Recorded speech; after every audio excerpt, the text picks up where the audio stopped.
Eh bien voilà, nous avons dorénavant nous avons les grands invités. C'est l'habitude après avoir parcouru l'actualité. Eh bien, nous allons la décrypter en zoomant, dézoomant selon bien l'actualité de ces derniers jours. Et on prend du temps dans ces cas-là avec nos nos préférés, j'ai envie de dire. En tout cas, c'est ainsi qu'en parle Raphaël, qui va d'ailleurs poursuivre l'entretien après moi. Et nous avons la chance, et j'ai vu déjà dans le chat qu'ils s'impatientaient, beaucoup de nos internautes, qu'ils allaient avoir, et il nous fait le plaisir de venir aujourd'hui, le général Dominique Delavarde. Bonjour mon général. Bonjour à vous et à tous vos auditeurs. Bien, général, on vous a eu déjà, c'est vrai que j'abuse, je le sais, j'abuse de vous. Je vous avais déjà eu la semaine dernière sur l'intronisation, vous avez fait partie de nos invités, de l'émission spéciale que nous avions fait. Eh bien, on parlait justement du fait que Trump allait tout bouleverser, et c'est plus de 200 décrets, je crois déjà, à l'heure qu'il est, qui ont été publiés. Certains vont donner lieu à des batailles juridiques, à mon avis, épiques, en particulier dans certains États, dont le droit du sol. Mais là, j'aimerais qu'on évoque plutôt, mon général, les questions liées à la géopolitique internationale. Il y en a deux principalement, en tout cas que je vois pour l'instant, même trois avec la Chine, mais en tout cas, moi, j'aimerais me concentrer pour ce qui me concerne sur la Russie, et nous laisserons Raphaël vous cuisiner, si vous le voulez bien, mon général, peut-être. Je ne voudrais pas être trop directif, mais sur les questions proche-orientales, où il y a quand même une actualité ces dernières heures sur le sujet, qui ne démentiront pas, pardon, ce que vous nous aviez dit. Alors, sur la Russie, on a l'impression d'avoir un Trump à l'offensive et un Poutine plutôt docile, mais sûr de son fait, et qui, à mon avis, j'ai l'impression, nous dit « cause toujours, tu m'intéresses ». Moi, c'est un peu l'image que j'ai quand je vois les échanges entre les deux. J'aurais aimé votre analyse, à savoir Trump qui explique qu'il faut prendre la main tendue de la paix le plus vite possible, parce que sinon, Poutine va détruire son pays. Bon.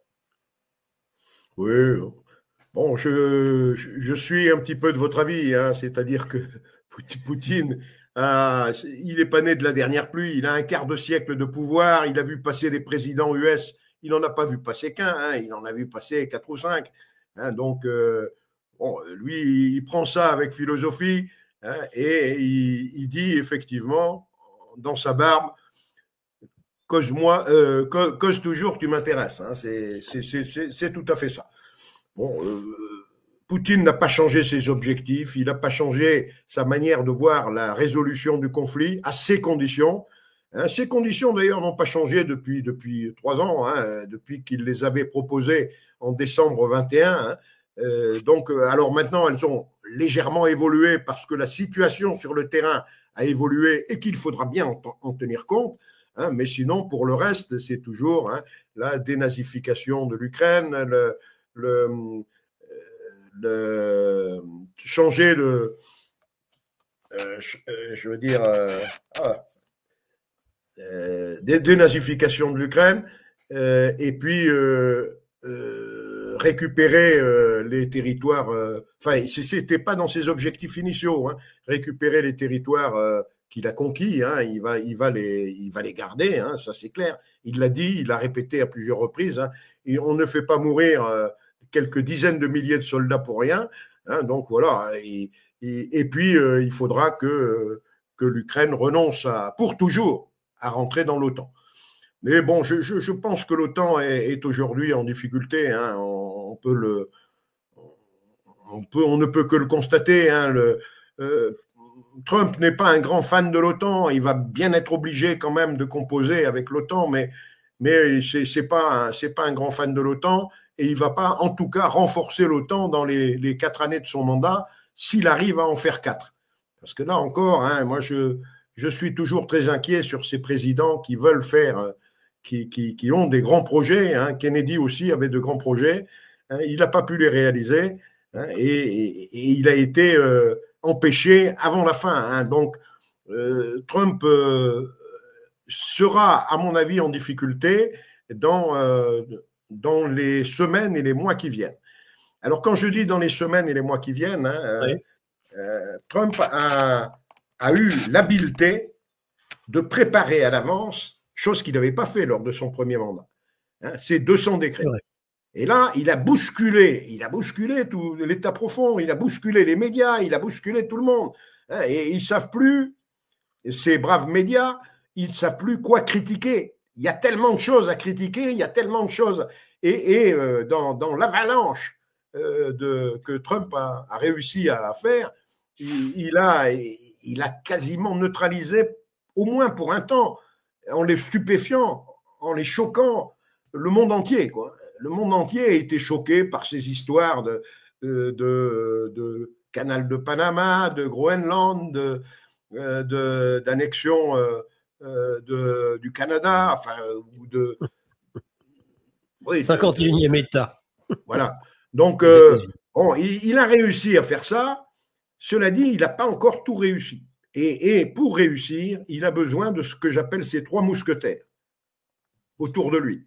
Il y a dans la politique américaine, je ne sais pas si vous l'avez remarqué, il y a les 3 mousquetaires avec le 4e qui est Trump, hein, mais qui est le D'Artagnan du coin, mais il y a Athos, Porthos et Aramis, hein, c'est-à-dire vous avez Elon Musk, Kennedy et Tulsi Gabbard. On est d'accord. Ces 3 personnages qui doivent être mis en place ne sont pas encore titulaires de leur portefeuille ministériel. Il va y avoir des auditions au Congrès les 29 et 30, c'est-à-dire demain et après-demain. Il va y avoir des auditions au Congrès, enfin demain, après-demain et après-demain et après-demain. Oui. Il va y avoir des auditions au Congrès dans lesquelles la confirmation ou non de ces gens-là à leur poste ministériel va être faite au Sénat. Et l'État profond, là, va essayer de jouer son va-tout parce qu'il n'a aucun intérêt, effectivement, à voir arriver des gens comme Kennedy. Hein. Kennedy, c'est l'épouvantail de l'État profond. Hein. Et donc, ils vont tout faire au Congrès pour que Kennedy ne puisse pas être classé complotiste pour sa position anti-vaccinale, évidemment, ne puisse pas être ministre de la Santé, hein, et ne puisse pas s'attaquer à l'État profond et à ses méfaits. Et pareil pour Tulsi Gabbard. Tulsi Gabbard a un nombre d'adversaires. Tous les services de renseignement qui savent bien qu'ils ont menti pendant des années et des années et qui ne veulent pas voir leurs mensonges mis au jour, tous ces services de renseignement sont vent debout et iront témoigner au Congrès, hein, contre la confirmation de Tulsi Gabbard. Donc, ce n'est pas gagné. Hein. Moi, j'attends la fin du mois, quand Trump aura ses mousquetaires autour de lui, là, l'affaire sera, je ne dis pas terminée, mais elle sera plus facile à conduire. Hein. Le combat contre l'État profond et le combat contre tout ce que nous exécrons, hein, sera plus facile à conduire. Voilà. Donc, pour Trump, la partie n'est pas gagnée. Hein. Il y a encore ces rendez-vous d'avant la fin du mois et on verra, hein, dans quelques jours s'il pourra disposer, pour mener le combat, de l'intégralité de ses mousquetaires. Moi, je crains beaucoup pour Kennedy et je crains beaucoup pour Tulsi Gabbard, qui vont être attaqués de toutes parts, et par les médias, bien sûr, hein, qui vont en rajouter une louche, hein, parce que les médias sont entre les mains de cet État profond. Hein.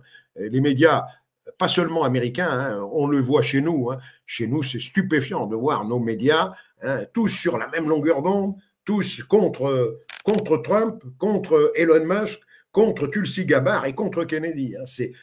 C'est stupéfiant de voir cette unanimité médiatique. Hein. Bon, chacun a compris d'où elle vient. Hein. Elle vient de cet État profond, hein, dont nous reparlerons peut-être tout à l'heure avec oui, Raphaël, hein, mais certainement. Qui est une simple créature de Dieu. On le remercie pour son don à géopolitique profonde. Mon cher Dominique Delavarde, général Delavarde. Et sur le terrain, alors, est-ce que ça évolue? Est-ce que ça avance?